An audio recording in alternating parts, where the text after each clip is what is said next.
news from about Liberia, Africa, and the rest of the world. Today is Thursday, August 8, 2024. My name is Emmanuel Colley on top of this presentation. In the headlines, government and African Development Bank signed 10 million United States dollar grant to boost the agriculture sector. Information Minister Jerry McPia warns opposition political actors against protestation to protect the peace and stability of Liberia. Official groundbreaking ceremony for the construction of a 5.5 million Channel A's television and radio expansion project for LBS takes place in the coming days.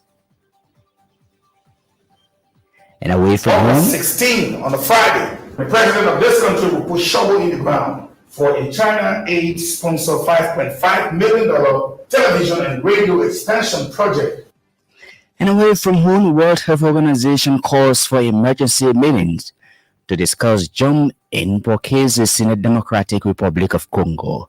We've got the details of these interesting developments, sports, the weather update, the news in French, and all the trending news in Liberia part of this package. But first, Grace Molliezi sets the stage with the news bulletin.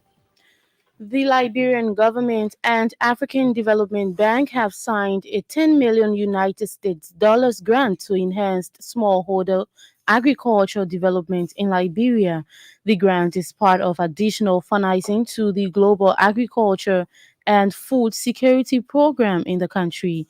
Acting Finance Minister Anthony Myers signed on behalf of Liberia, while African Development Country Manager Benedict Kanu signed for the bank.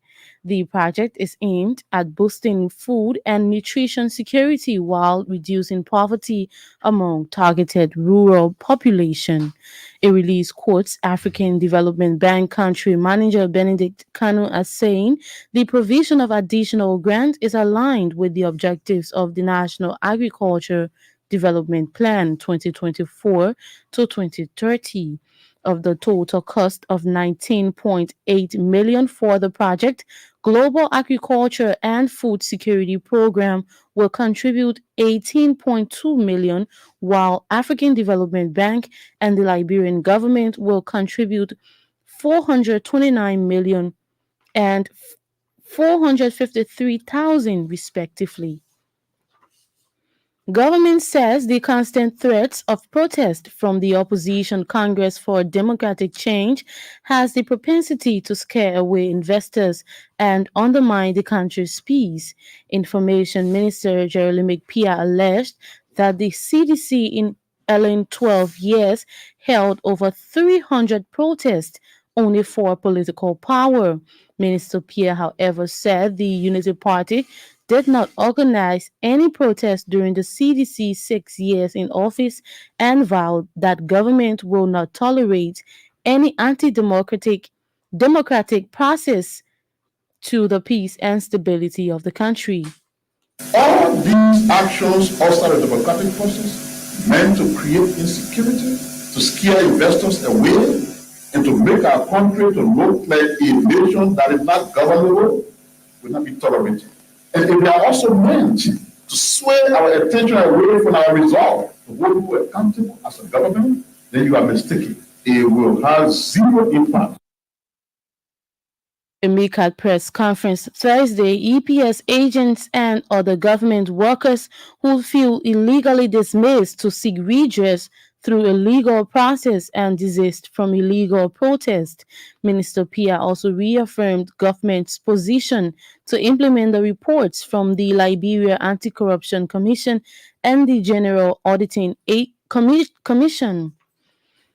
The official groundbreaking ceremony for the construction of the much anticipated 5.5 million China aid television and radio expansion project at the Liberia Broadcasting System is expected to take place in the coming days. The disclosure was made Thursday by LBS Director General Eugene Fagon at the official launch of the Youth Media Action Cohort 5 Vacation Journalism Program in Painesville. Director General told the gathering the modern complex will be equipped with modern broadcast equipment to enhance the work of the state broadcaster.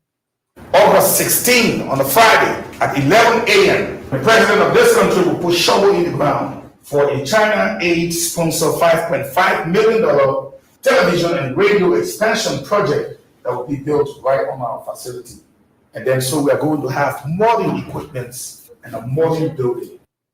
According to the LBS Director General, President Joseph Boakai will perform the groundbreaking ceremony at the system's compound on Friday, August 16. Director Fangon noted the current management team is preparing the state broadcaster for a new generation to take over. At the same time, LBS Director General Eugene Fagon is urging emerging and aspiring journalists to venture into more reading and research. Director Fagon said doing so will equip them with and make them more valuable in the broadcasting industry of the country. He made the statement Thursday at the official launch of the Youth Media Action Cohort 5 Vacation Journalism program in Painesville. Director Fagon admonished the students to be serious as they undergo intense training by the Youth Media Action. He assured that LBS facility remains open to developing and showcasing the potentials of young people.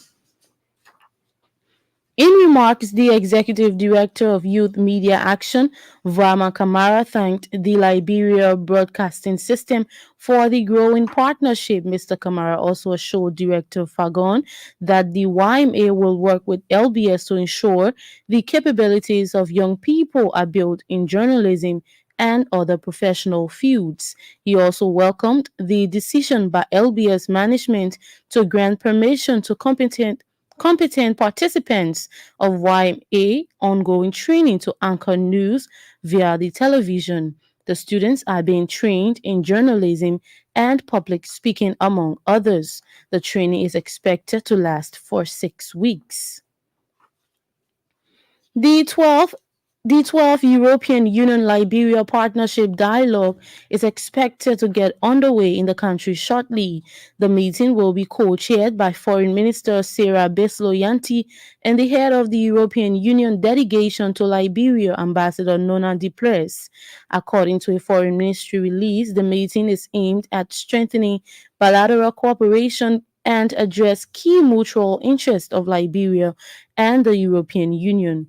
The release said the agenda of the event includes crucial topics such as good governance, rule of law, human rights, climate change, and environmental sustainability, among others. The Liberian delegation will include cabinet ministers and head of agencies, while the European Union delegation will include ambassadors and chargé d'affaires from EU member states in Liberia. The Liberia Standard Authority says it has developed a procedure manual to safeguard and standardize all products coming to the country. Lisa, Director General, said the move is to ensure quality and protect citizens from harmful products. Mr. Kansua told the Bumper Show Wednesday that the consultations are ongoing for the validation of the procedure manual to begin full implementation.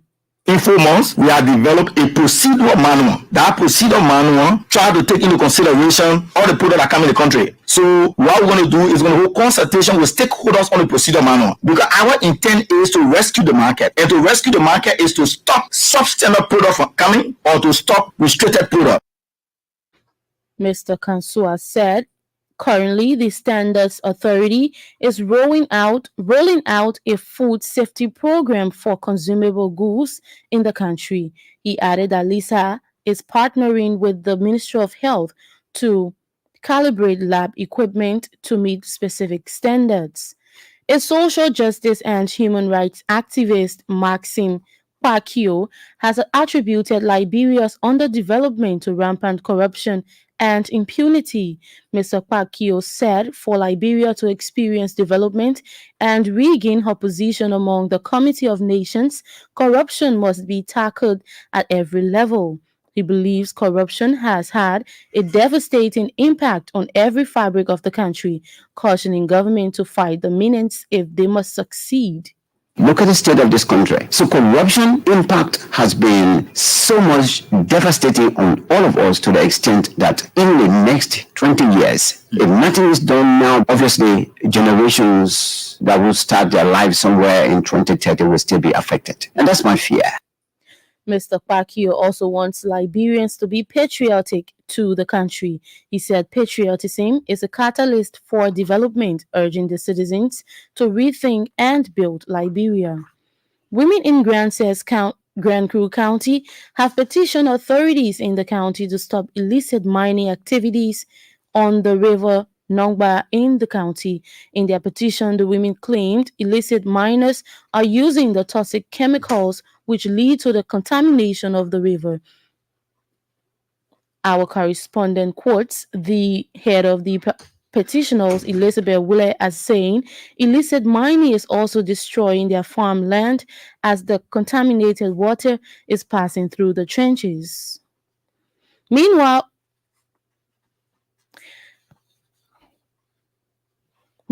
Grand Crew County Police Detachment has vowed to prosecute persons involved in illicit mining in the county. The police warning comes from following the deaths of two persons in Wayne Town, Alfred Sunu and Francis Weir, due to drowning. Our correspondent quotes Assistant Police Commander Clement Ballard as saying officers have been assigned to the various mining sites in the county to arrest and prosecute violators. Meanwhile, the body of 35-year-old Francis Weir is yet to be discovered, while body of Alfred Sunu was turned over to the family for burial. And the construction of 100-bedroom hospital in Buchanan, Grand Bassa County is said to be nearing completion. The hospital project is funded by government in partnership with ArcelorMittal and implemented by the Liberia Agency for Community Empowerment, LACE.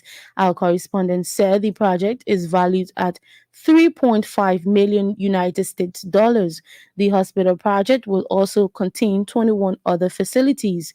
Meanwhile, citizens of Grand Bassa County have hailed government for intervention. The news bulletin with Grace Molly. She will come back later on with our weather update in our international development. This is Newsline, 1 full hour of all the news that matters. Today is Thursday, August 8, 2024. One of the big stories topping the news: Government and African Development Bank signed $10 million US grant to boost the country's agriculture sector. Let's begin Newsline this afternoon on the compound of the Liberia Broadcasting System, where it appears that all is now set for the construction of the 5.5 million Channel 8 television and radio expansion project here at LBS. This is because the official groundbreaking ceremony for the construction of the modern project is expected to take place in the coming days. LBS Director General Eugene Fagon made a disclosure Thursday at the official launch of the Youth Media Action Vacation School in Painesville. I hope this group can get one or two persons